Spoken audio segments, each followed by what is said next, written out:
actually one of my favorite people in the world, and she's served as an inspiration in this space for a very long time. You all know her as the president and co-founder of Public Knowledge. And so for those of us who have been wondering where the FCC has been, she's here to hopefully answer that for us. So please welcome Gigi Sohn.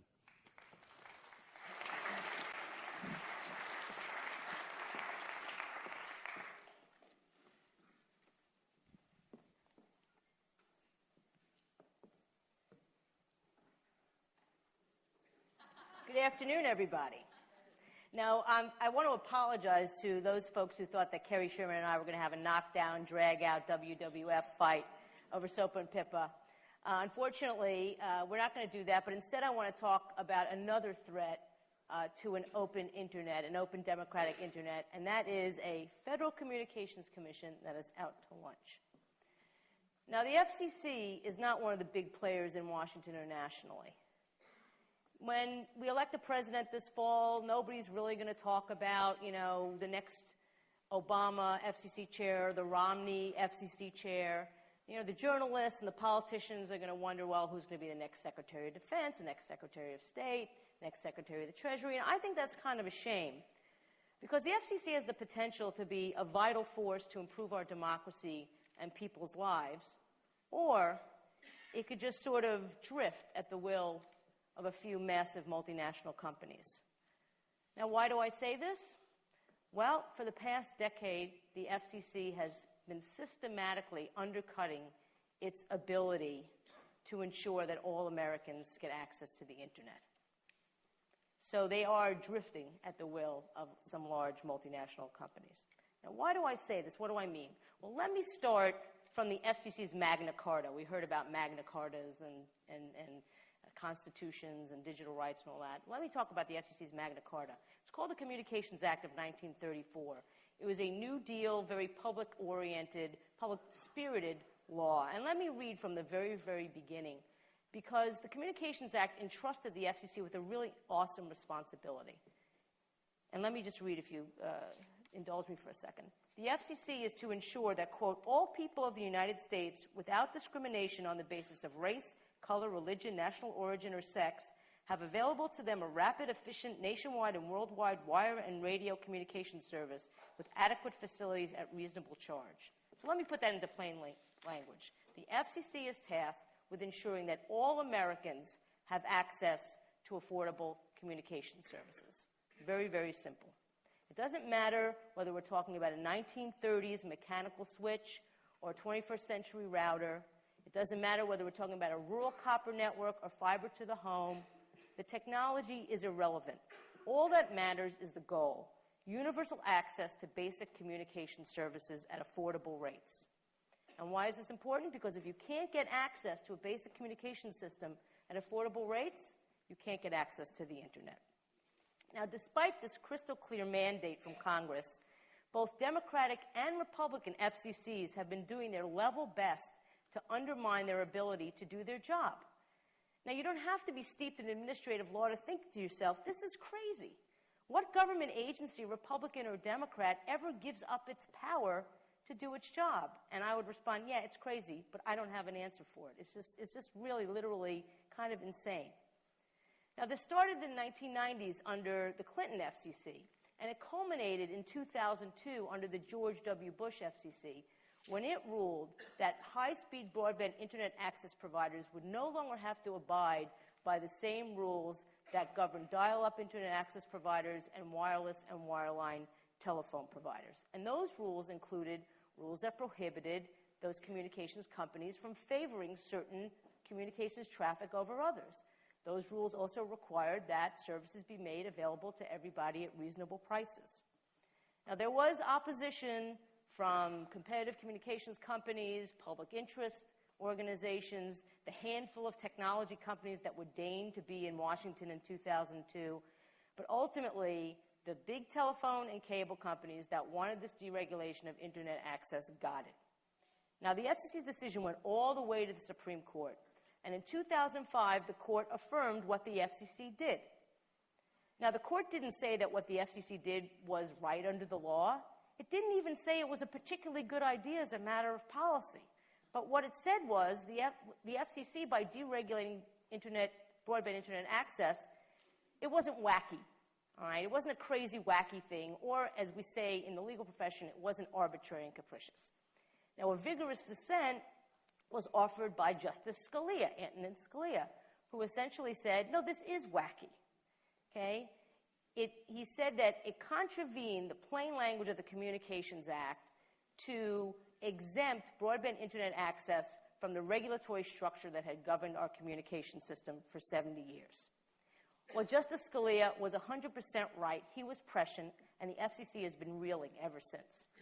So in 2008, a Republican FCC tried to find illegal Comcast blocking of BitTorrent traffic. It did. It found that it was illegal, contrary to the Communications Act.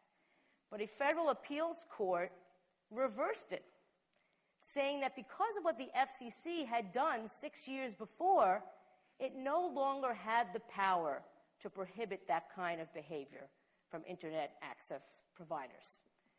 In 2010, the Obama FCC had a golden opportunity to reinstate the FCC's authority to regulate broadband internet access and promote competition and protect consumers. All they had to do was say, we were wrong in 2002.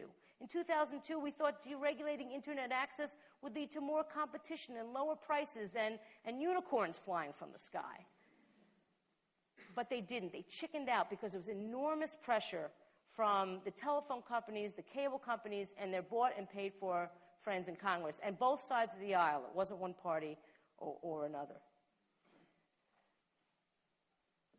So in 2010, the FCC did adopt open internet rules. This was, they chickened out, they adopted these rules, and instead of reversing that 2002 decision, they found some new legal theory to try to give it power to prevent internet gatekeepers. Now, they're being sued. Verizon has brought the rules to court. They're being challenged in court. So are similar rules involving data roaming. So, for example, AT&T and Verizon have to allow the customers of smaller wireless companies to roam on their data networks. That's being challenged because, again, the argument is that the FCC does not have the power to regulate internet access. So too are rules where the FCC has applied the universal service subsidy to broadband for the first time. So all three of those rules are being challenged on the basis that the FCC doesn't have the power to do those things.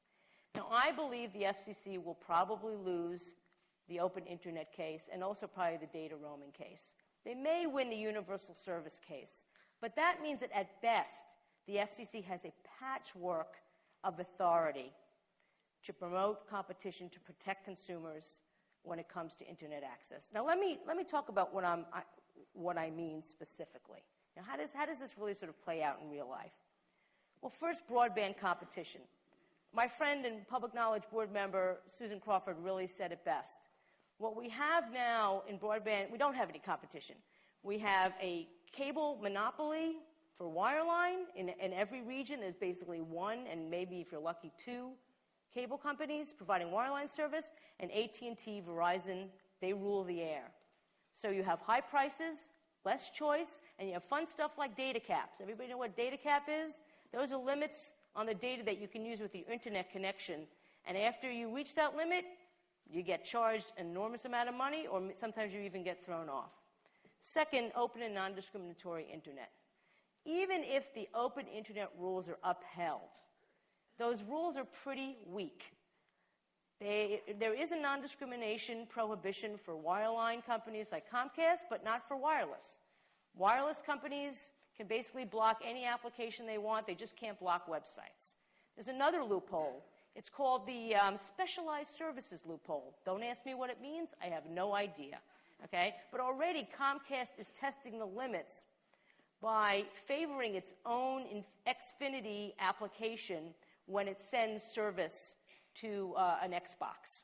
Okay, so Netflix doesn't get the same priority, Hulu doesn't get the same priority, but Comcast's very own video application gets priority over the others. So I've painted a pretty bleak picture here. The situation is dire, but it's not hopeless. Winston Churchill defined democracy as, quote, the worst form of government except for all those other forms that have been tried from time to time. I would say that working with the FCC is something like that. And there's bad news and there's good news, okay?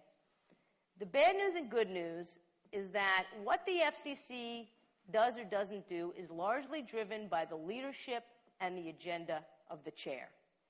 So the same flexibility and authority that allows the FCC to go in bad directions or no direction at all also allows it to go in good directions.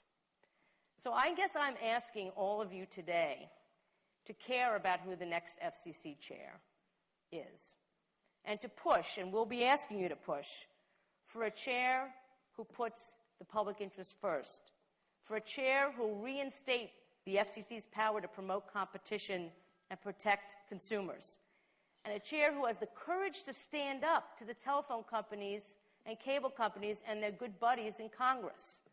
The future of the Internet depends upon it. Thank you.